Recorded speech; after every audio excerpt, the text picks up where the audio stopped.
हरिहंत सिद्ध सूरी उपाध्याय साधु सर्व अर्थ के प्रकाशी मांगलिक उपकारी हैं। तिन्ह को स्वरूप जान रागते भई जो भक्ति काय को नवाए स्तुति को चारी है। धन्य धन्य तिन्हीं ते काज सब आज भय कर जोर बार बार वंदना हमारी है। मंगल कल्याण सुख ऐसो हम चाहत हैं।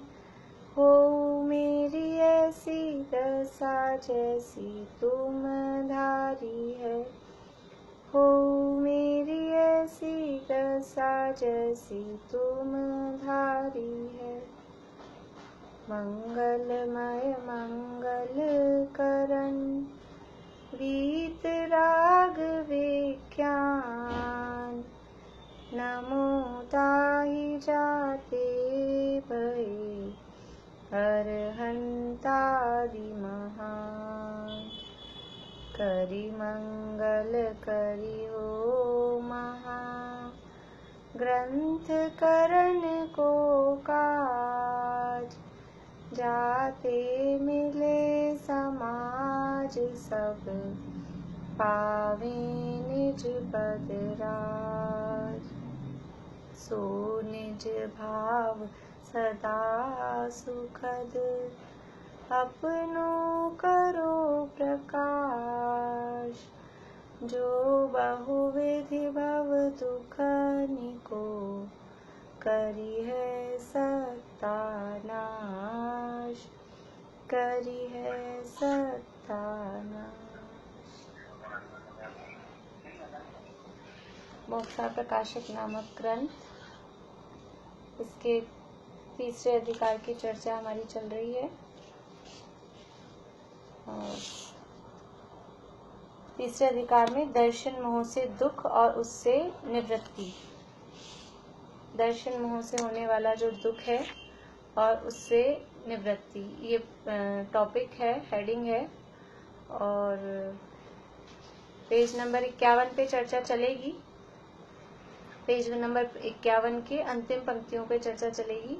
अभी थोड़ा सा हम देखें कि इस प्रकरण में क्या बात की पंडित जी साहब ने, कि दर्शन मोह के उदय से कैसा दुख होना है। दर्शन मोह के उदय से दुख है, वो किस टाइप का दुख है कि दर्शन मोह के उदय से सबसे पहले तो मिथ्यात्व होता है।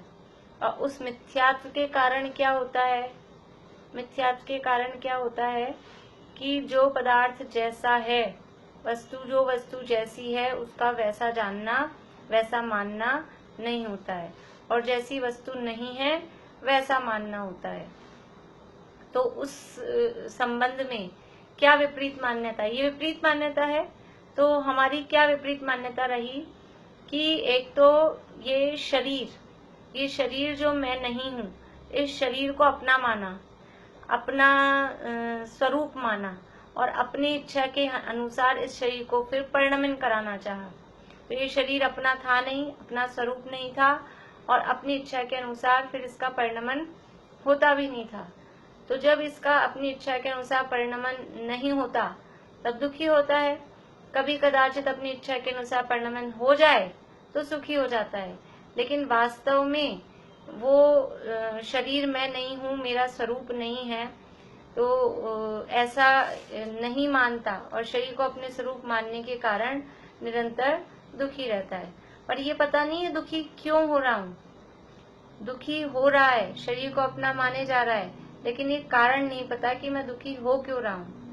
फिर ये एक तो हुआ ये मिथ्या तो शरीर के संबंध में, और दूसरा कि इस शरीर के चारों ओर, इस शरीर के आसपास जो संयोग मिले, जो समझ लीजिए चेतन पदार्थ मिले अथवा अचेतन पदार्थ मिले, जो भी इस शरीर के संयोग से और जो संपर्क से और जो संयोग मिले, वो उन संयोगों को अपना मानता है, अपने अनुसार चलाना की इच्छा करता है।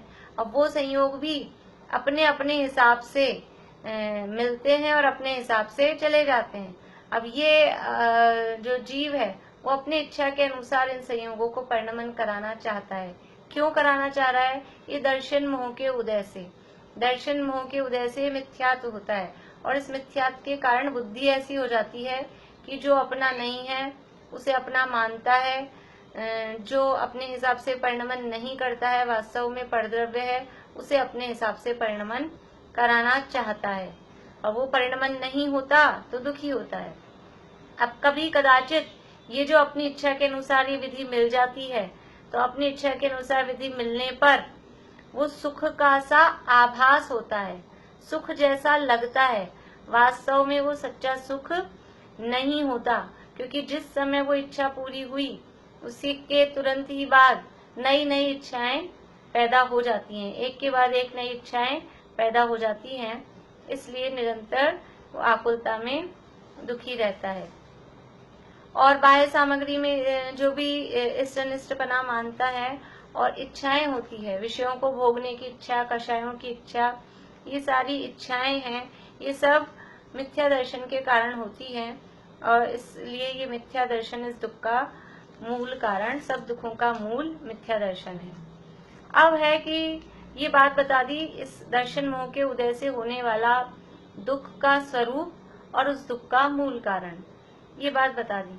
अब इसके नाश का उपाय हम क्या करते हैं वो बात यहाँ बता रहे हैं पेज नंबर 51 पर लास्ट की चौथी लाइन से।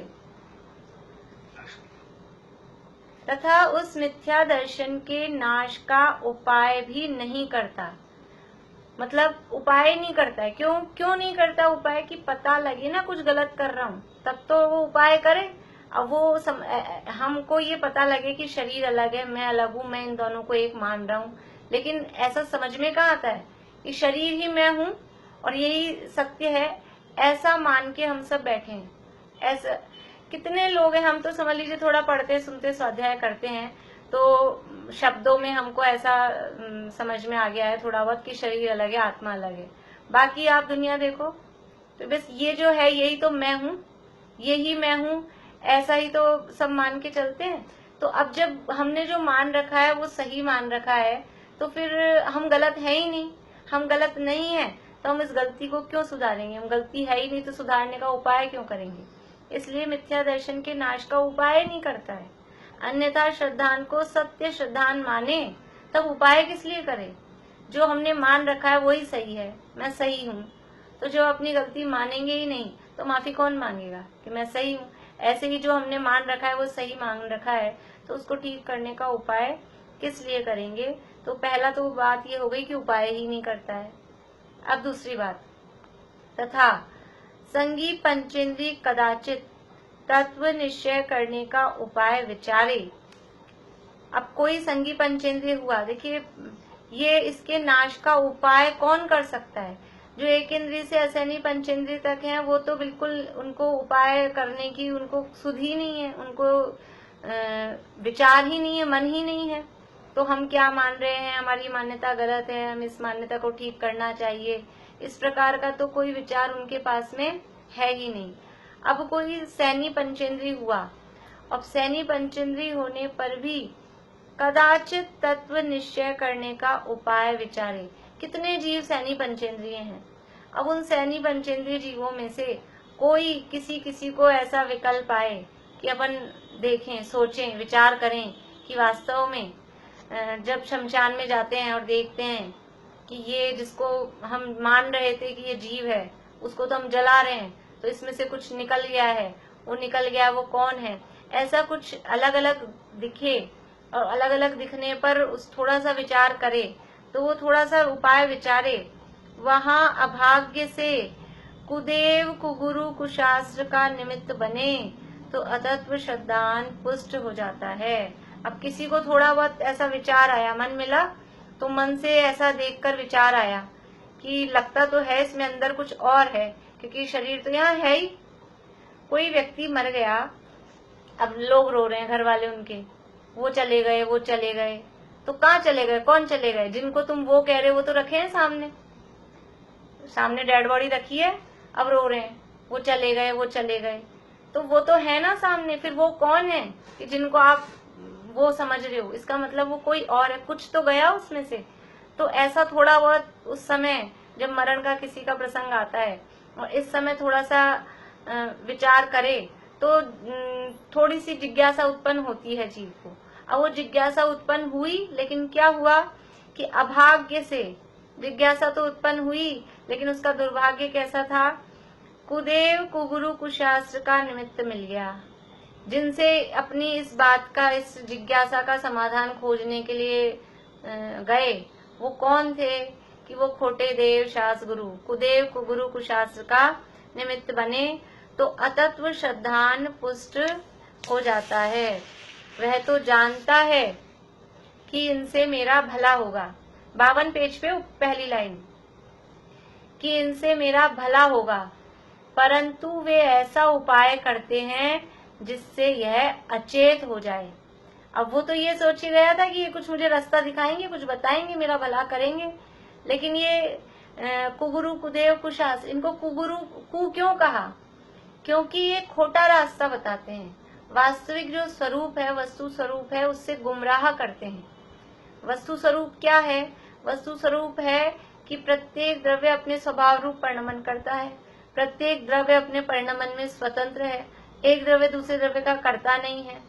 जीव अलग है, शरीर अलग है, दोनों भिन्न भिन्न है। वस्तु स्वरूप तो ये है कि शुभ भाव में, शुभ क्रियाओं में धर्म नहीं होता है, धर्म कुछ अलग चीज है।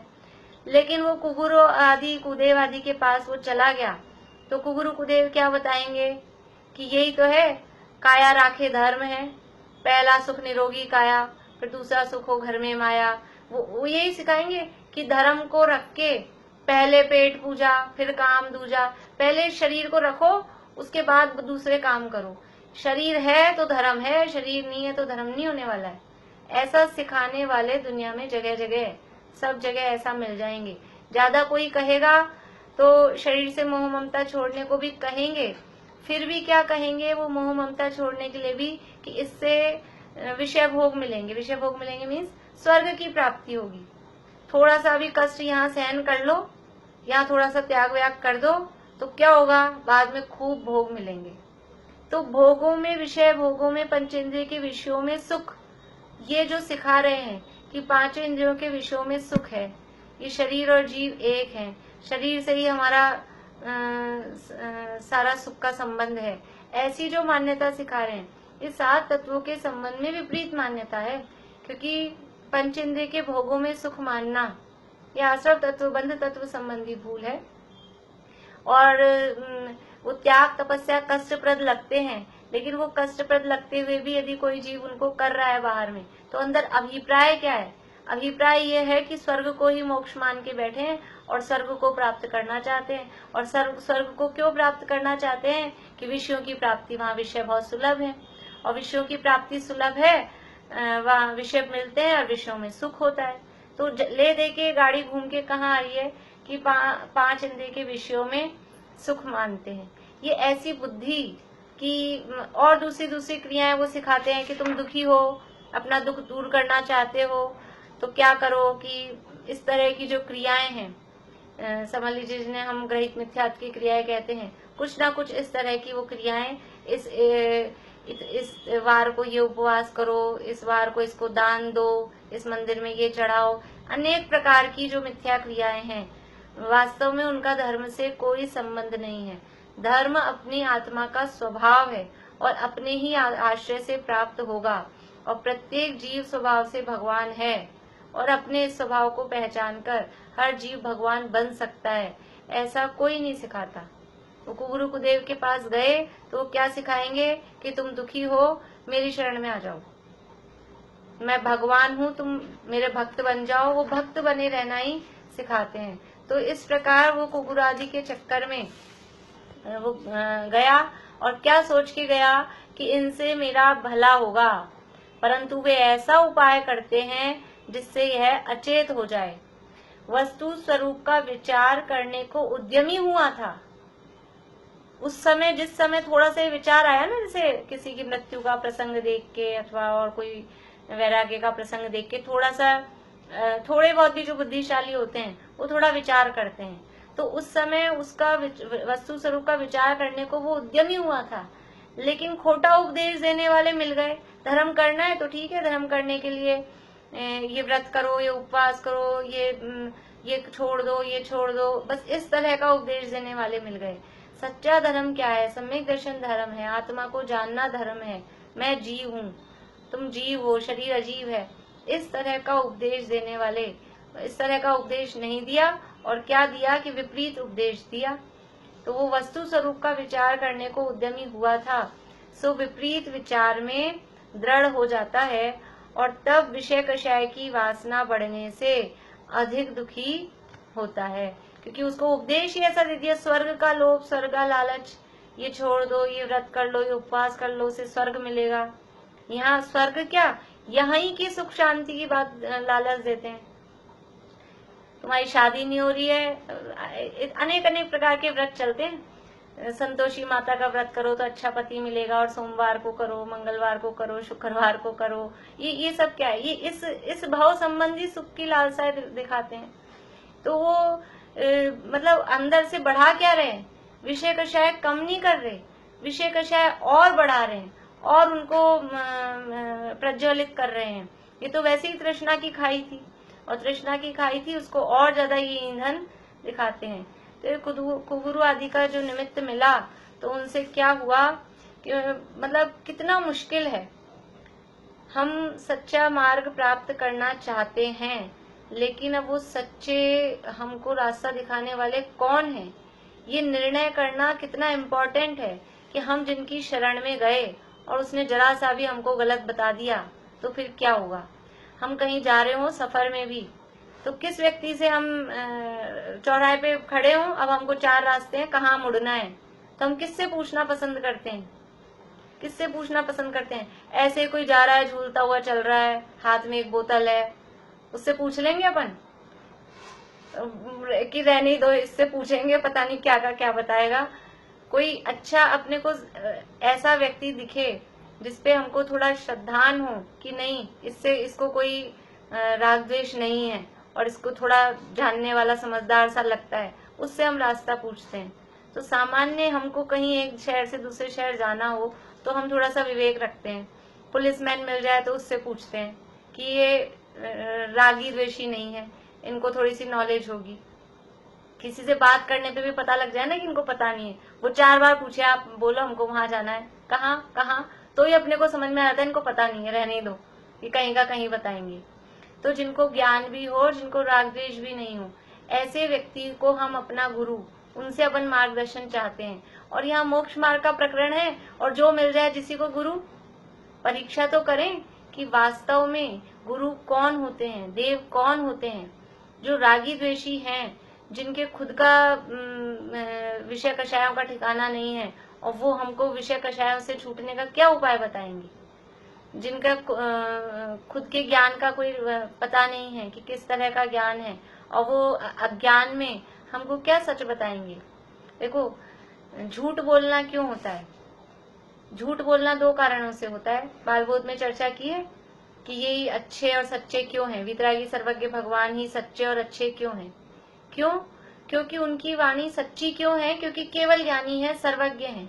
अज्ञानता में झूठ बोलना होता है, हमें कोई बात पता नहीं है, हमें ज्ञान ही नहीं है और फिर भी बोल दिया, तो अज्ञानता में गलत बोलना होता है, झूठ बोलना होता है। और दूसरा झूठ क्यों बोलना होता है? हमें ज्ञान तो है लेकिन हमें किसी से राग द्वेष है, हमें आपसे द्वेष है तो कुछ भी बोल देंगे, या हमें किसी और से राग है या आपसे राग है, किसी भी, या तो राग द्वेष के कारण झूठ बोलना होता है अथवा अज्ञानता के कारण झूठ बोलना होता है।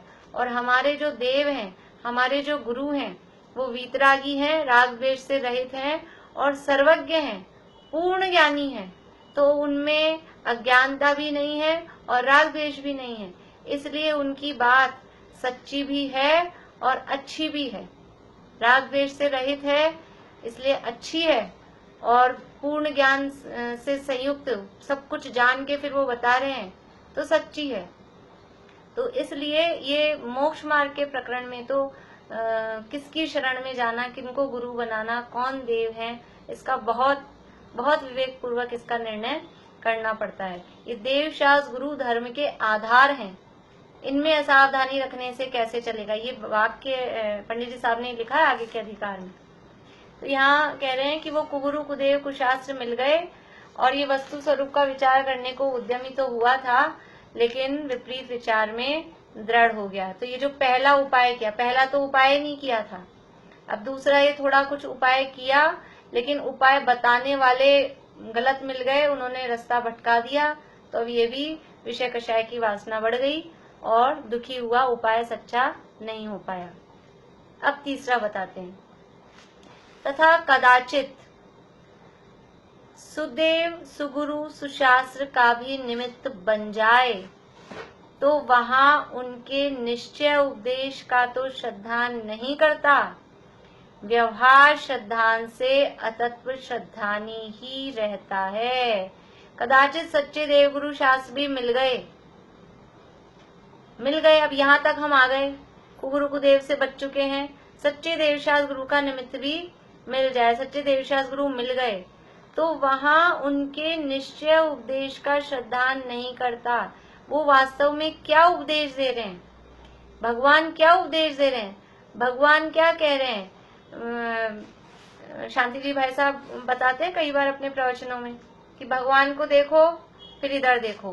बोले वो घड़ी की तरह, घड़ी की तरह से वो बार बार में टिक टिक किस तरह से चलती है। तो वो बोलते हैं भगवान क्या कह रहे हैं, तू सिद्ध मैं सिद्ध, तू सिद्ध मैं सिद्ध। ये भगवान की प्रतिमा हमको क्या उपदेश दे रही है कि जैसा मैं हूँ वैसा ही तुम हो। भगवान को देखकर हमको भगवान दिखते हैं कि तुम सिद्ध हो, तो जैसे तुम सिद्ध हो वैसे मैं भी सिद्ध हूँ। तो उनके निश्चय उपदेश का तो श्रद्धान किया नहीं। ये भगवान क्या उपदेश दे रहे हैं कि जो जानदि अर्हंतम दवत्त गुणत्त पज्जयत पेहिम सो जानदि अप्पाणम मोहो खलु जादि तस्य लयम। द्रव्य गुण पर्याय से जो जानते अरहंत को वे जानते निज आत्मा, दृग मोह उनका नाश हो। तो अरहंत भगवान को वास्तव में सच्चा ज्ञान, उनको जानना, उनके स्वरूप का जानना वास्तव में कब होता है कि जब उनको जाना।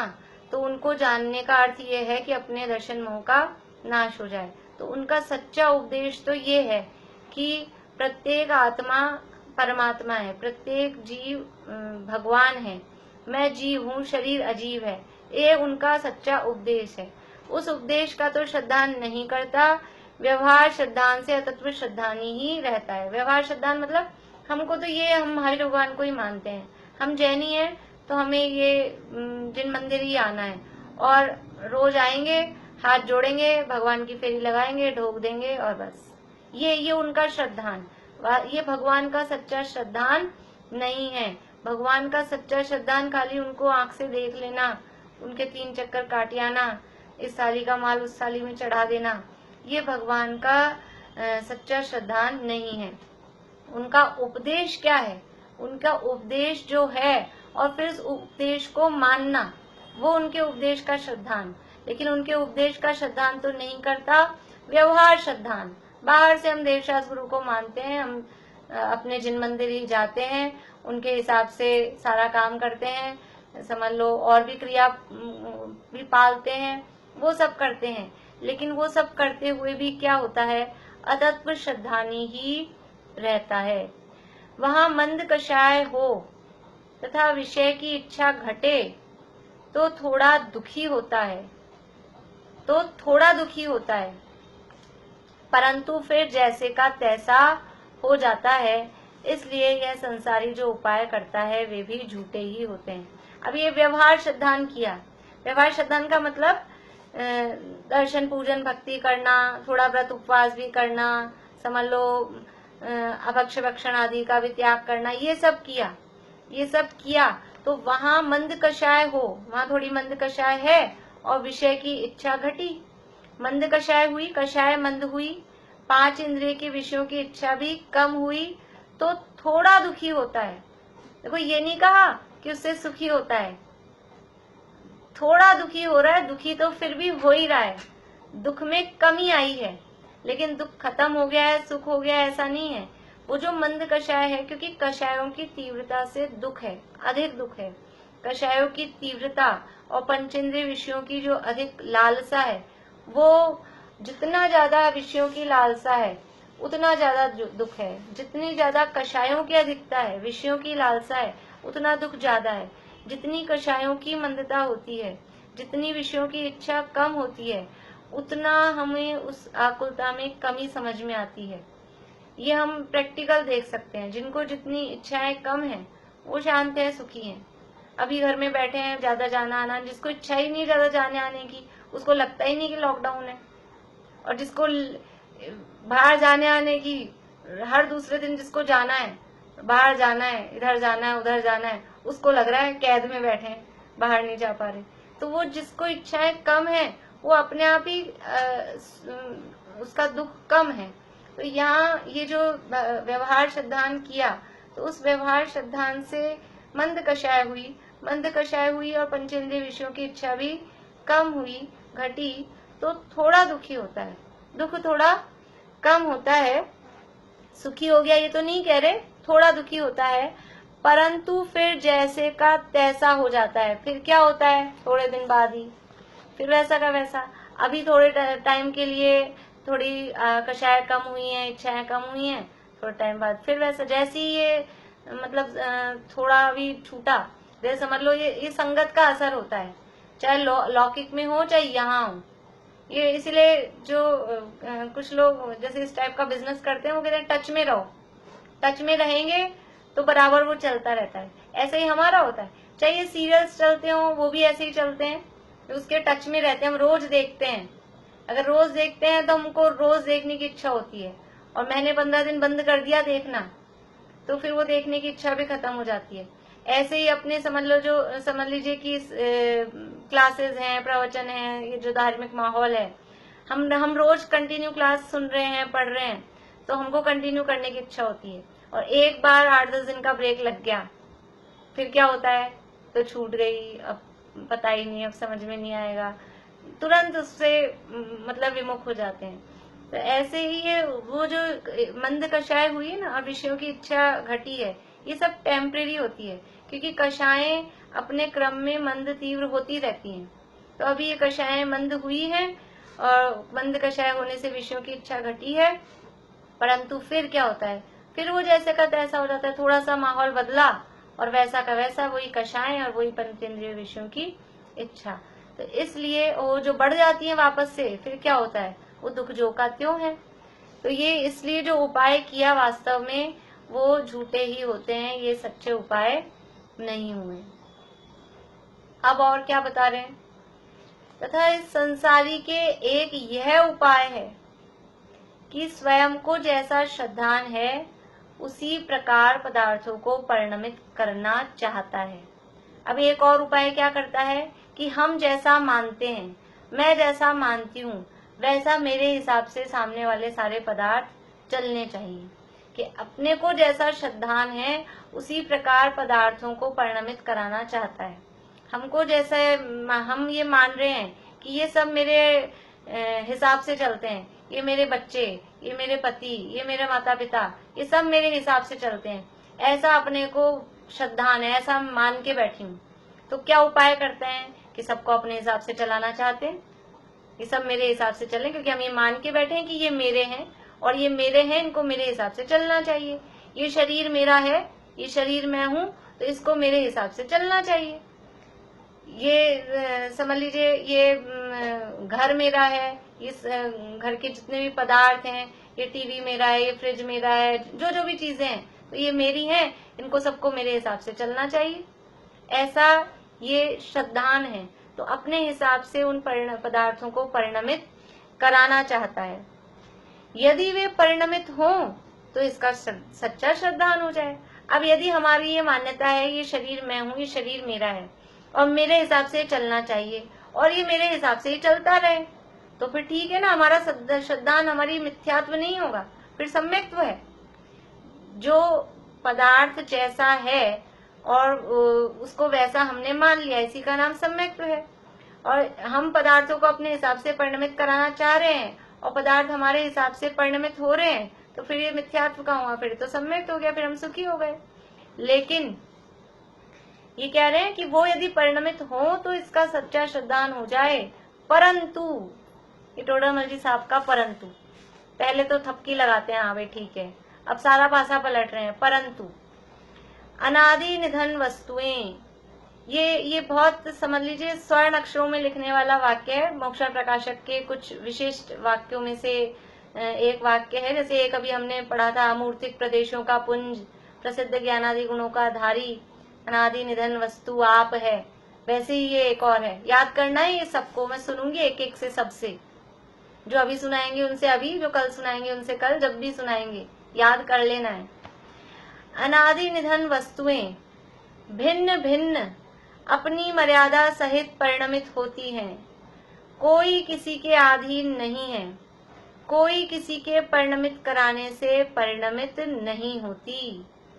बात क्या चल रही थी कि ये पदार्थों को अपने हिसाब से परिणमित कराना चाहता है, परंतु वो परिणमित हो जाएं तो श्रद्धान सही हो जाए, सुखी हो जाए। लेकिन वस्तुओं का स्वभाव कैसा है कि अनादि निधन वस्तुएं, वस्तुएं कैसी हैं, वो अनादि से हैं और अनिधन। अनादि निधन मतलब अनादि अ दोनों जगह लगाना है, अनादि अनिधन, यानी द्रव्यों की ना तो उत्पत्ति होती है, उनकी शुरुआत भी नहीं है और उनका अंत भी नहीं होता। अनिधन यानी वो अनादि अनंत है, प्रत्येक द्रव्य अनादि अनंत है, उसकी उत्पत्ति भी नहीं है, उसका नाश भी नहीं है। तो अनादि निधन वस्तुएं भिन्न भिन्न अलग अलग है, प्रत्येक वस्तु अलग अलग है, अपनी मर्यादा सहित परिणमित होती हैं। मर्यादा का क्या काम, मर्यादा का क्या मतलब, अपनी अपनी मर्यादा सहित परिणमित होती हैं। वस्तु की मर्यादा क्या है कि हर वस्तु का एक अपना चौका होता है, एक मर्यादा होती है। चौका मीन्स चार चीजें, चतुष्टय, उसका द्रव्य होता है, उसका क्षेत्र होता है, उसका काल होता है, उसका भाव होता है। हर वस्तु का अपना अपना द्रव्य, क्षेत्र, काल, भाव होता है, वो उसकी मर्यादा है। प्रत्येक वस्तु अपने द्रव्य, क्षेत्र, काल, भाव में ही परिणमन करती है, वो अपनी मर्यादा में रहकर मर्यादा सहित परिणमित होती है, कोई किसी के अधीन नहीं है। दुनिया में कोई भी द्रव्य, एक द्रव्य दूसरे द्रव्य के अधीन नहीं है, कोई किसी के, कोई कहकर मतलब किसी को भी नहीं छोड़ा कि चलो छोटे छोटे जो चीजें हैं वो तो अधीन होंगे, पुद्गल तो अधीन होगा, जीव स्वतंत्र होगा, पर और द्रव्य तो अधीन होंगे।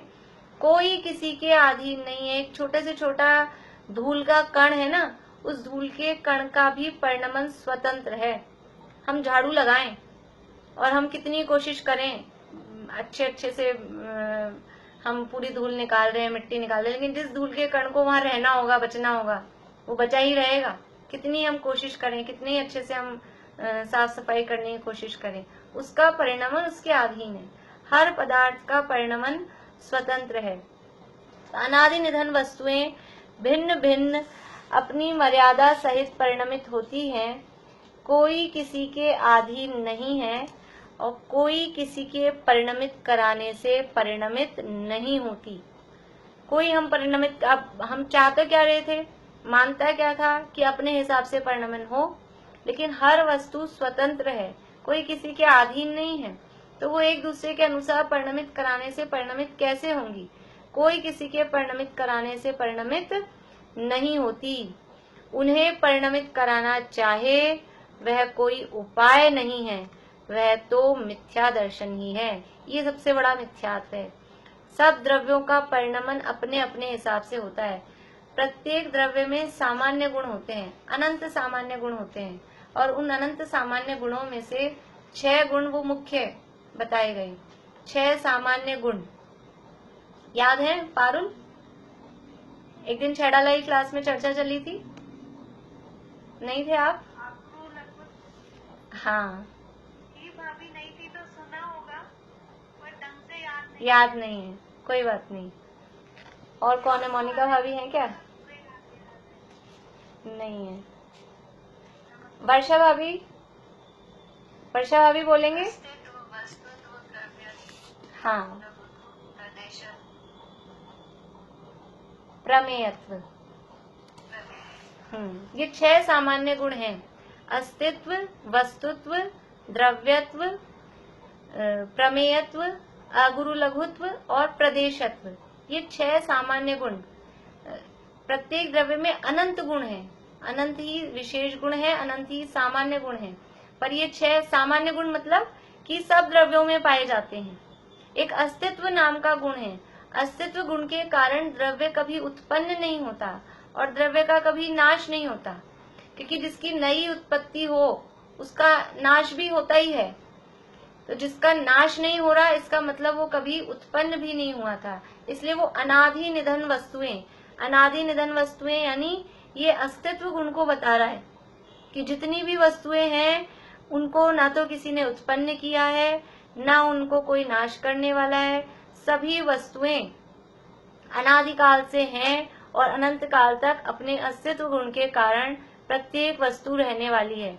हम सोचेंगे कि हमने बनाया है और हमने इसको खत्म किया है, तो हम बनाने वाले भी नहीं है, हम खत्म करने वाले भी नहीं है। फिर दिखता तो है कुछ वस्तुएं बन भी रही हैं, कुछ वस्तुएं खत्म भी हो रही हैं। वो क्या बन रहा है और क्या खत्म हो रहा है? 12 भावना में हमने देखा था कि क्या अनित्यता किस चीज में है? पर्यायों में। बढ़िया। ये संयोग और पर्याय ये हैं अनित्य, ये हैं उत्पन्न होने वाले और नष्ट होने वाले। लेकिन यहाँ संयोगों की, पर्यायों की बात नहीं कह रहे, यहाँ कह रहे हैं वस्तुएं, अनादि निधन वस्तुएं। यानी प्रत्येक द्रव्य वो अनादि निधन है, वो अपने अस्तित्व गुण सहित है और द्रव्य का कभी उत्पाद भी नहीं होता और द्रव्य का कभी नाश भी नहीं होता। तो ये उत्पन्न होती नष्ट होती क्या है? उत्पन्न होने वाली नष्ट होने वाली तो पर्याय है। अभी यहाँ द्रव्य की बात कर रहे हैं कि अनादि निधन वस्तुएं भिन्न भिन्न अपनी मर्यादा सहित, भिन्न भिन्न अपनी मर्यादा सहित, ये बता रहे हैं एक वस्तुत्व नाम का गुण है। वस्तुत्व नाम के गुण से प्रत्येक द्रव्य में अपनी अर्थ क्रिया कारित्व होती है, यानी अपनी प्रयोजनभूत क्रिया होती है कि जो उसका काम है, उसकी जो मर्यादा है, वो अपनी मर्यादा के अनुसार ही काम करती है। जिस द्रव्य का, जैसे जीव का काम जानना है, पुद्गल का काम स्पर्श रस गंध वर्ण रूप परिणमित होना है, तो ये अपनी अपनी मर्यादा रूप और परिणमित होती हैं। परिणमित होती हैं अर्थात ये द्रव्यत्व गुण को बता रहा है कि प्रत्येक द्रव्य में द्रव्यत्व नाम का गुण है। उस गुण के कारण द्रव्य की अवस्था निरंतर बदलती रहती है, यानी उसमें निरंतर परिणमन होता रहता है। तो ये परिणमित क्यों हो रही है कि हर द्रव्य के पास अपना अपना द्रव्यत्व नाम का गुण है। फिर मैंने बच्चे को इतना बड़ा कर दिया, मैंने इसको ऐसा कर दिया, मैंने इसको अच्छा बना दिया, ये सारी बातें की कहाँ गुंजाइश है? तो प्रत्येक वस्तु में द्रव्यत्व नाम का गुण है और उस द्रव्यत्व गुण के कारण उसका परिणमन अपने आप ऑटोमेटिकली होता है। हम जो ये सिर पे बोझा लेके बैठे रहते हैं कि हमने इसको ऐसा किया, हम नहीं होंगे तो कैसा होगा, हम करते हैं, तो वो प्रत्येक द्रव्य में अपना एक द्रव्यत्व नाम का गुण है। ये कह रहे हैं कि वो अपनी अपनी मर्यादा सहित स्वयं परिणमित हो रही हैं। उसको परिणमन कराने के लिए किसी और द्रव्य की जरूरत नहीं है। पड़ी पड़ी वस्तुएं, कागज पड़े पड़े पीले हो जाते हैं, कमजोर हो जाते हैं, कौन करता है? कोई करने की किसी को जरूरत नहीं है। अपने आप अपने हिसाब से अपने गुण के परिणमन के अनुसार वो परिणमित होती है। कोई किसी के अधीन नहीं है और कोई किसी के परिणमित कराने से परिणमित नहीं होती। एक द्रव्य दूसरे द्रव्य के अधीन नहीं है। एक द्रव्य दूसरे द्रव्य के अधीन हो तो क्या हो? एक द्रव्य दूसरे द्रव्य के अनुसार हो तो वो द्रव्य वो उस रूप हो जाए, कि उसके अनुसार वो चलेगा तो वो वैसा हो जाएगा, जो जिसके अनुसार चलेगा वो वैसा हो जाएगा। तो विश्व में से द्रव्य कम हो जाएगा, द्रव्य के अभाव का प्रसंग आएगा। यदि एक द्रव्य दूसरे द्रव्य को परिणमित कराए, एक द्रव्य दूसरे द्रव्य के अनुसार परिणमित हो जाए, तो वो उस रूप परिणमित हो जाएगा। समय सार में इस तरह की गाथाएं हैं।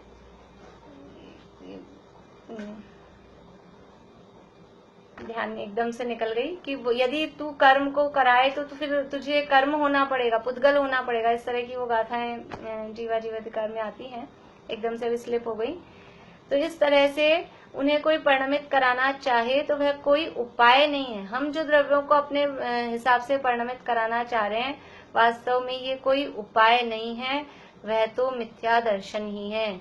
एक द्रव्य को दूसरे अपने हिसाब से, एक द्रव्य दूसरे द्रव्य के हिसाब से चले, ये ऐसा हम जो चाह रहे हैं, ये जो हमारी इच्छा है, ये हमारी इच्छा, ये मान्यता मिथ्या दर्शन ही है। तो इस तरह से ये उपाय झूठे हैं, वो यहाँ बताए हैं। तो सच्चा उपाय क्या है, इसकी चर्चा कल करेंगे। आप लोगों को अब कुछ अपनी समस्याएं हों तो वो पूछ लीजिए, एक एक करके बोलेंगे। आप लोग हैंड रेज कर लीजिए ताकि 1 बाय 1, वरना वो सब मिक्स होता रहेगा, किस किस को पूछना है।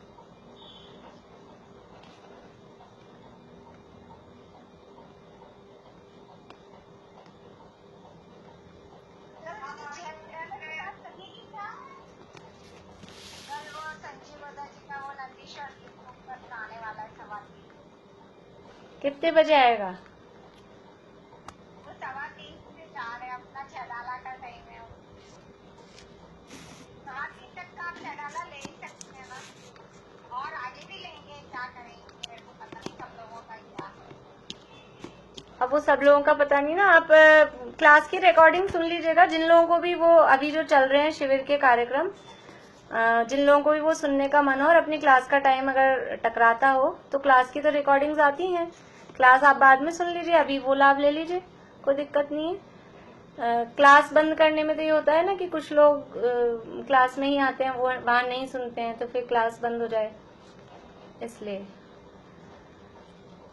हाँ, अभी किस, हाँ बोलिए, हाँ बोलिए ममता भाभी।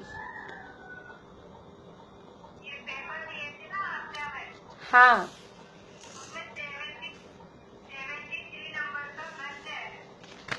73, हाँ नाम है,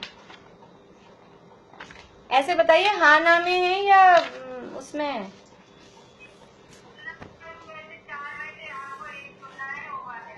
हाँ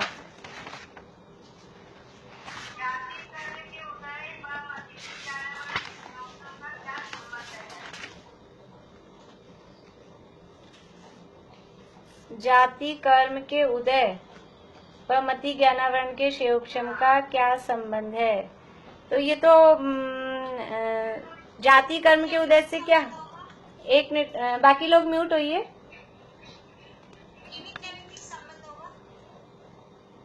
हाँ, जाति कर्म के उदय से क्या होता है, क्या मिलता है हमें?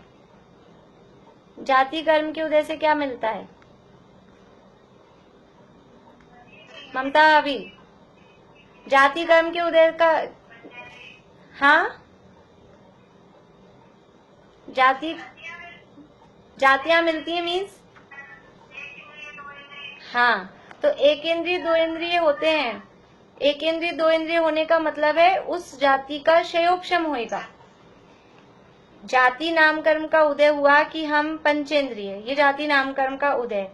और फिर मति ज्ञानावरण का क्षयोक्षम, कि जो जाति नाम कर्म का उदय होगा वैसा ही आपका मति ज्ञानावरण का क्षयोक्षम होगा। तो इन दोनों में क्या संबंध होगा?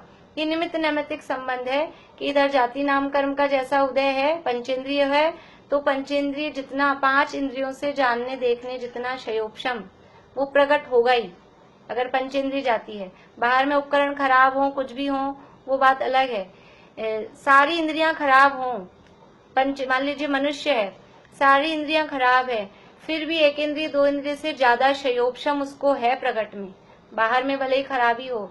तो ये जाति नाम कर्म का और मति ज्ञानावरण के क्षयोक्षम में ऐसा निमित्त नैमित्तिक संबंध है। हाँ 59 इसी में से, ऑप्शन वालों में से।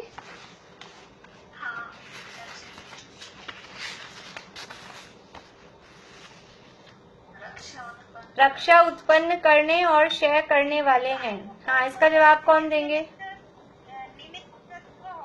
हाँ, आयु कर्म का सहज निमित्तत्व।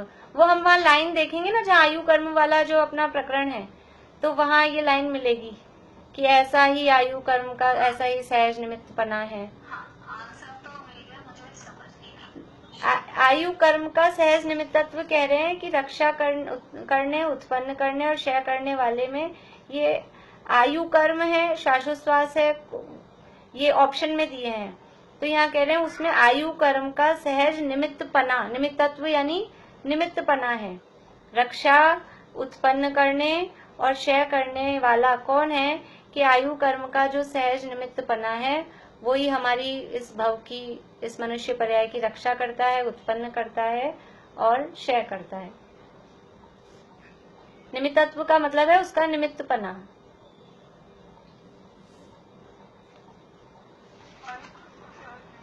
हाँ अभी सही गलत में ये है आपका 20 नंबर है।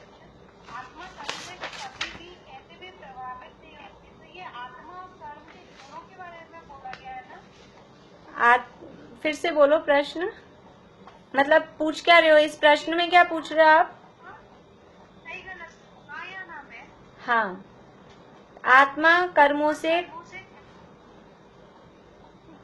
कभी भी कैसे भी प्रभावित नहीं होता, सही है या गलत है?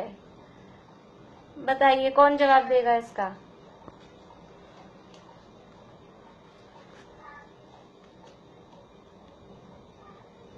सही है। यदि आत्मा के गुण देखेंगे तो नहीं होती है, लेकिन कर्म के रूप में उसके जो भाव होते हैं वो परिणमित होते हैं। तो अभी अपना अपना यहाँ प्रकरण क्या चल रहा है? देखिए वास्तव में वो बात सही हो सकती है, लेकिन जब अभी हमारा ये जो दूसरा अधिकार है, इस दूसरे अधिकार में क्या प्रकरण चल रहा है?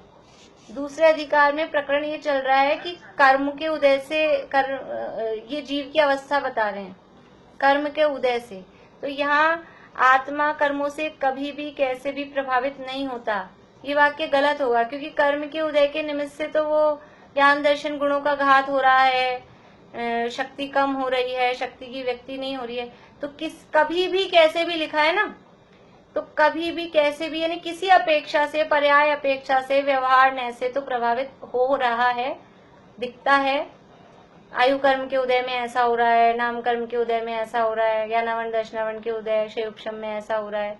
तो किसी भी अपेक्षा से देखें लेकिन वो प्रभावित तो हो रहा है, इसलिए सर्वथा उसको हम, हाँ। तो अभी यहाँ नहीं दिया, लेकिन कभी भी कैसे भी ऐसा कहा है, तो ऐसा नहीं हम कह सकते कि कभी भी कैसे भी, किसी अपेक्षा से तो हो रहा है, व्यवहार में देखें तो हो रहा है कर्मों से प्रभावित, इसलिए गलत हो जाएगा इसका आंसर। हाँ बोलिए। हाँ मोना भाभी बोलिए। जय जी। एक मिनट, बाकी सब लोग म्यूट हो जाइए, बाकी सभी लोग म्यूट हो जाइए, मोना भाभी बोल रहे हैं। हाँ बोलिए भाभी, आप म्यूट हो गए मोना भाभी।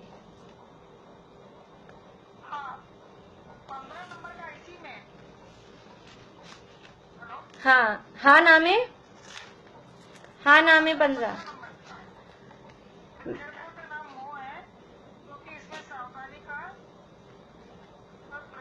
सद्भाव है, तो ये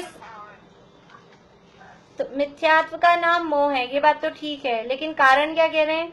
क्योंकि इसमें सावधानी का सद्भाव है, जबकि मोह में क्या होता है, वहाँ लाइन दी है कि वहाँ सावधान, हाँ असावधानी है अथवा सावधानी का अभाव है, इसलिए गलत हो जाएगा। हाँ गलत हो जाएगा इसका।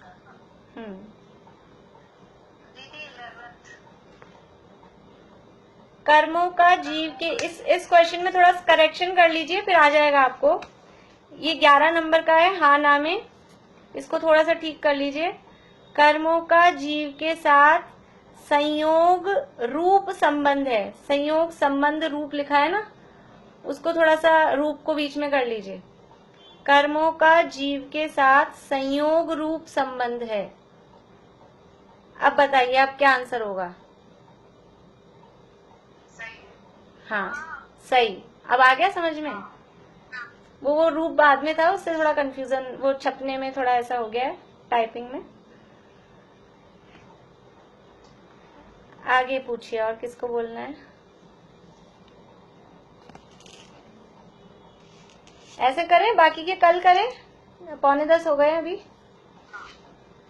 फिर ऐसे ही कल, हाँ एक और लास्ट बोल लीजिए बस। कौन बोलिए। इसी के अंदर 29 नंबर है, अनादि संसार अवस्था में चारों ही कसायों का निरंतर मय पाया जाता है। हाँ तो सही है। सही है, मिल जाएगा। ये लाइन आपको मिल जाएगी पुस्तक में। चलिए बाकी के कल करेंगे, ऐसे ही कल 10 मिनट और करेंगे तो 10 मिनट में कल करते हैं। फिर बाकी भी टाइम बहुत हो जाएगा, फिर अभी नहीं 10 बज जाएंगे ऐसे ही। ठीक है, जय जिनवाणी स्तुति बोलते हैं।